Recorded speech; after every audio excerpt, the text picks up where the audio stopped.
In today's video, I am going to teach you how to export from Figma to Illustrator.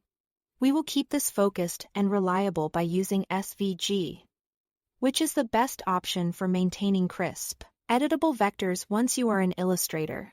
Start in your Figma design and decide exactly what you want to move over.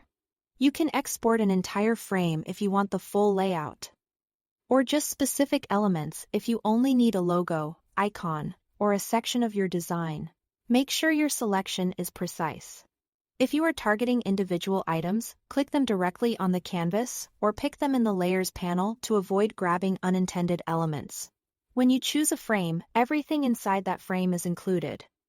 So double-check there aren't hidden layers or temporary references you don't want to carry over.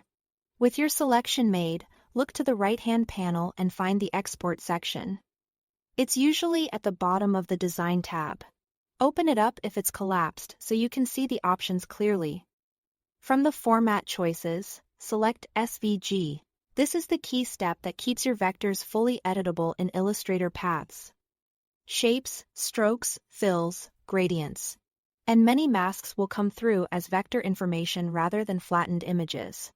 It also means your artwork scales cleanly without losing quality, which is especially important for icons, illustrations, and logos.